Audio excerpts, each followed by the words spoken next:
Ladies and gentlemen, we are hyped for this next guest. Introducing to you H-Town native, Northwestern product, NFL first round draft pick, and Chargers left tackle Rashawn Slater. Rashawn, how are you doing today? I'm doing great, guys. Thanks for having me on. It's a pleasure to be here. Yeah, Rashawn, thank you for joining the show. And you kind of gave us a good story before we jumped on the podcast. I got to ask you right away. You're out there at Chargers headquarters, and you finally got to meet the quarterback, Justin Herbert. How was that like? It was good. So, yeah, I was on my way to come meet with you guys, and then I just ran into him in the hallway randomly after picking up my food. So it was like, we've been, talking about this whole time. Like, we've talked on the phone and stuff like that, but, finally saw him in person and got to chat, so that was pretty cool. Folks, he's being modest. He told me that a lot of employees try to get in his way and everything. He was blocking for Justin, moving people out of the way so that nobody could get to his quarterback. That's what you promised fans. That's what you promised Justin the night that you held that jersey. Isn't that right, Rashawn? Absolutely. That is what I promised. Yeah, people were trying to come and talk to us, so I was just shoving them out the way. There you go. Rashawn, how has it been working with this new coaching staff? What's Brandon Staley like? What have you kind of gotten to know about your head coach? I know you guys have only been there a couple of days. Yeah, Coach Staley's really cool. Right, kind of come into the building. We had the team meeting, obviously, and then kind of just learn right off the bat, like the way this program, this organization is run. It has like a really family, like genuine atmosphere. I truly feel like the doors are open, like open lines of communication are everywhere. And it's really just like a group coming together, and we all want the same thing, and everyone recognizes that. And, I've heard about places where it's not like that, where there's not open lines of communication. And it's really just the opposite of that. They made us feel very welcomed. And so, yeah, Coach Staley's been awesome. Frank's been awesome, my O-line coach. It's been a really good experience so far. Rashawn, we saw you on the field for a couple of days for a rookie minicamp. Is it not kind of more in the classroom, learn the playbook kind of thing? Yeah, it is. And Rashawn, have you been to the weight room? But we saw the video that you went viral with a pro day at Northwestern, so I wanted to kind of get a feel for the weight room at Chargers for you. Yeah, we've been working out right now, just the rookies together, and we've kind of been having a good time. Everyone's we're trying to get like a baseline, so it hasn't been any opportunities for me to shove a strength coach yet, but but it's been good. That was my next question, actually, Rashawn.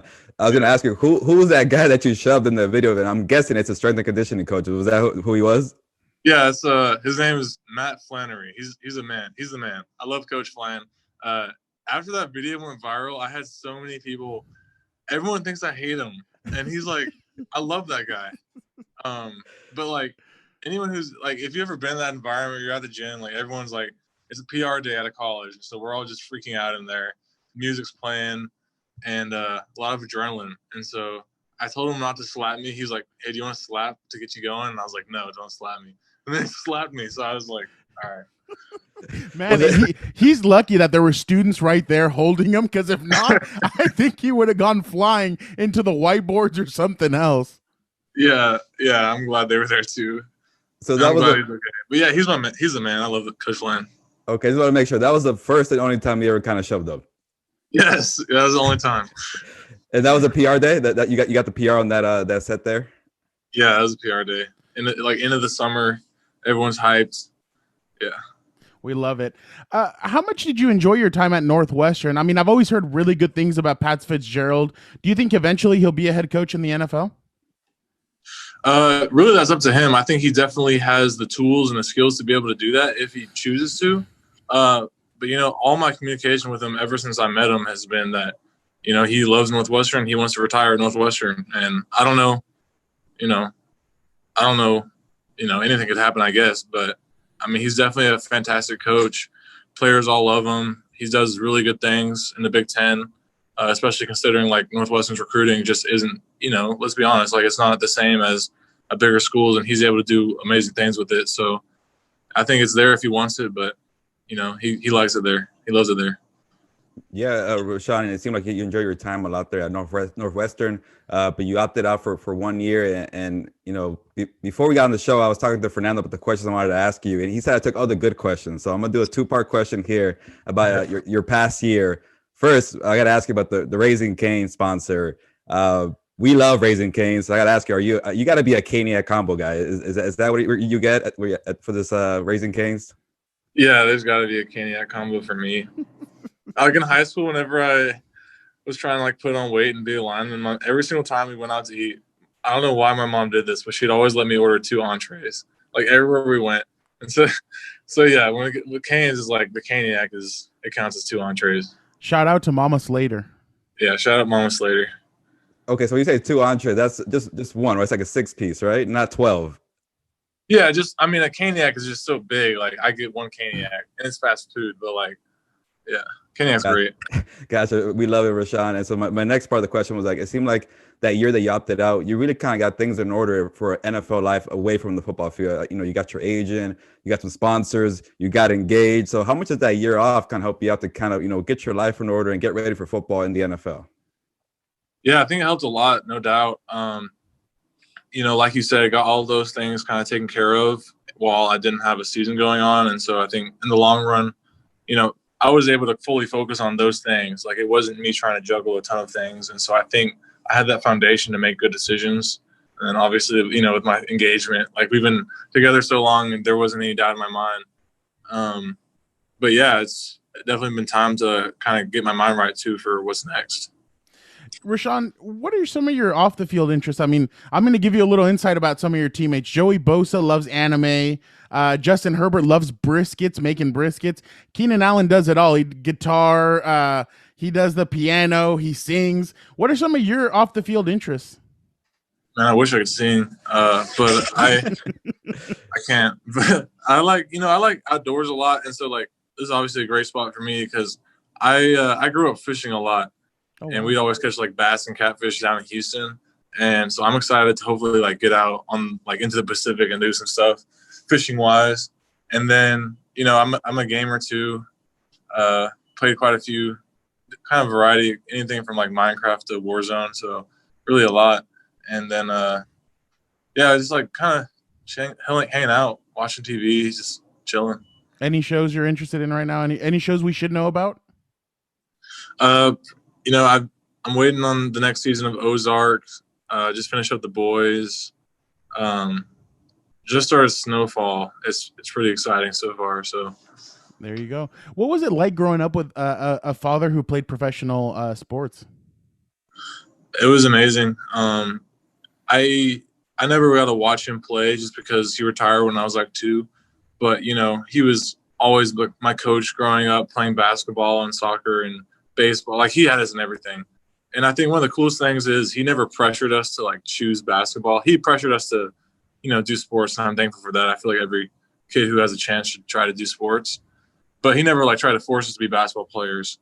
And it really became useful once I started this process of like trying to, you know, play professional football, because he had all that experience of being a pro, and like all of his wisdom kind of just, you know, he let it all, you know, he shared it all with me. And so I kind of had this plan for what I was going to do and how I was going to get there. So it was really helpful. Rashawn, at what point did you kind of feel like NBA is not for you? You're going to NFL? I think it was like 10 minutes into my first 7th grade basketball practice when we were just running suicides. And I was like, why am I doing this? That's pretty much when I stopped playing basketball. Was in middle school because we were just running so much and I hated it. And I was like, when you're an O-lineman, like you're an O-lineman for a reason. It's probably because you went and you tried to be something else, like a linebacker maybe. And they're like, no, go with the O-line. And so that's what I was. I got put with the O-line, and it's not because I was in great shape. And so the basketball just wasn't for me. Were you always pretty tall? Yeah, I was always like one of the taller kids in my class. Yeah. Okay. Rashawn, one more growing up question before we kind of shift over to the NFL life. I saw on TikTok, I've been talking about TikTok a lot. I just got one, so I got to bring up this question. I saw on TikTok that there was like a video of you, you know, it said you were a 3-star recruit, but in high school you only won 3 games. Is that true, or like for one season, or combined, or 3 games on my varsity? So I was on varsity for 3 years, won 3 games. I won 1 game my freshman year, so that's a total of 4 games I won throughout high school. Yeah, it's true. I guess was that pretty tough for you? I'm sure you're very competitive, and now it must be, I think you went back to the high school, so it must be nice to kind of give back and get some pointers. Yeah, it was definitely extremely frustrating at the time, just like knowing how hard I worked to be able to contribute and stuff. But at the same time, that's kind of when I really started pursuing football was, when we were losing games. And so early on, I kind of learned how to deal with that environment and how to kind of be able to focus on myself during times like that. So I think it's definitely kind of helped build me as a player. Yeah, you've come a long way, and we always ask you about the game against Chase Young, and it's kind of funny because now you're going to face him your first NFL game. When you saw the schedule and you saw Washington against the Chargers, did you think about Chase Young right away? Yeah, of course. I definitely did think of him in that matchup. I got really excited because it's pretty fitting. I think being what I think it's pretty fitting just because a lot of my pre-draft evaluation people pointed to that game, and so now game one is going against him again, so it'll be cool. I just want to give you a little insight into what is going to happen next.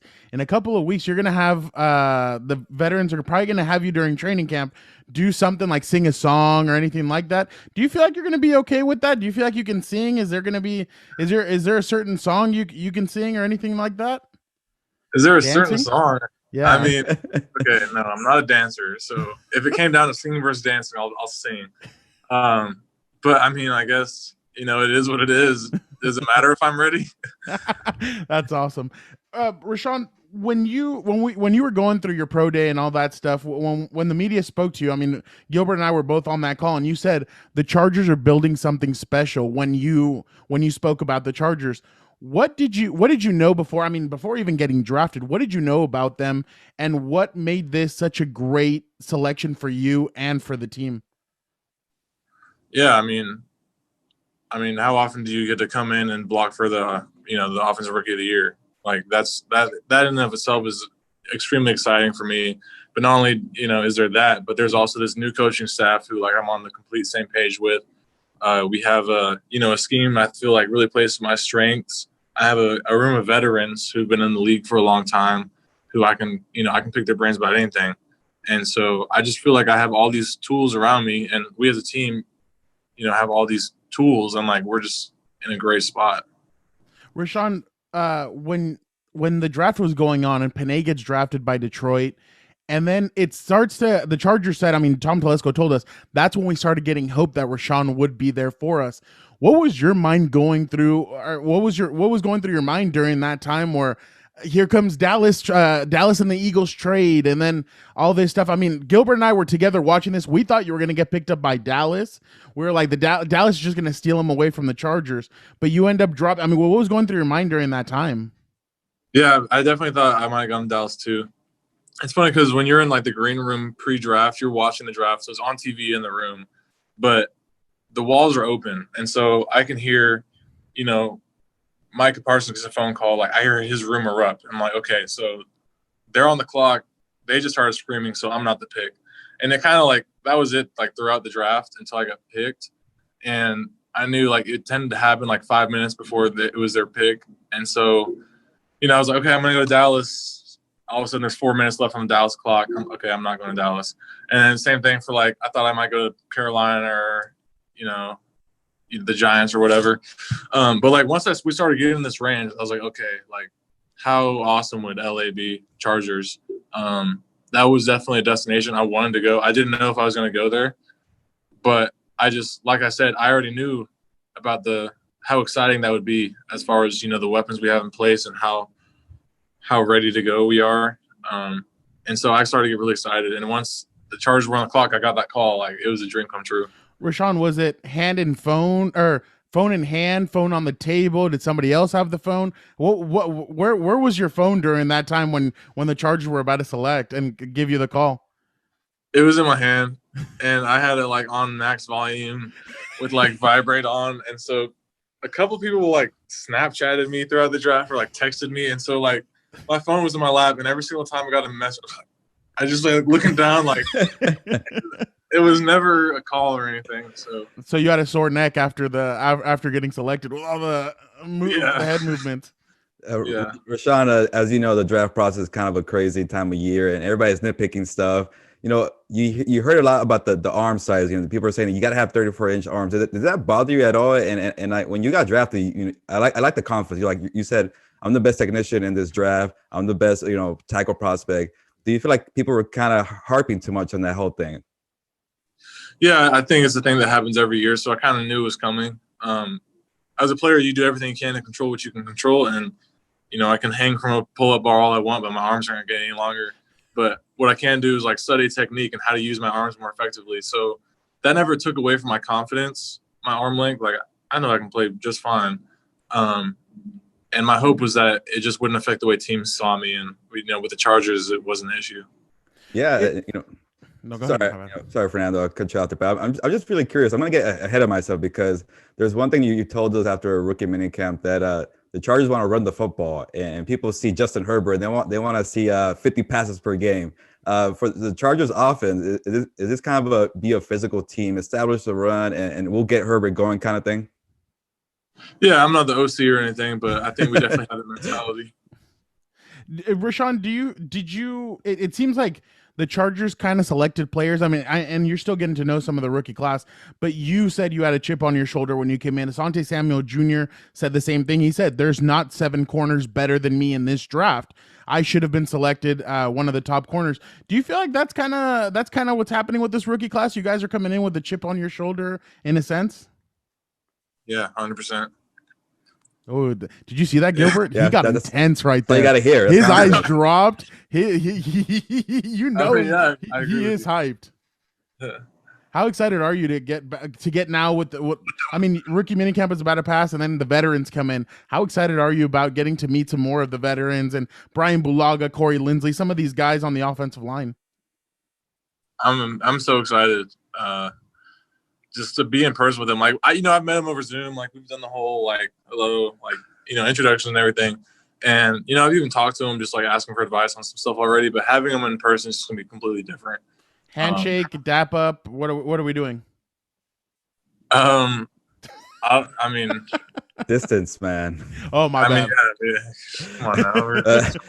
Rashad, final thing, and will be a question, but have you seen the Raising Cane's down the street from Chargers headquarters in Costa Mesa? Yeah. Okay. Whenever one of my friends from college, Joe Gaz, is on the team as well, and that was like one of the first messages I got after the draft. Was like, "Hey, there's a Cane's right down the street." Okay. Bro. The question is, have you been to that one? I'm sure he has, or no? I honestly haven't been there yet. Oh wow. Okay, but you know where it's at. Done though. Yeah. Well, we definitely appreciate the time, Rashawn. Anything else you want to say before we let you head out of here? Besides, I appreciate you guys having me, and I'm super excited for the season. That's it. Bolt up.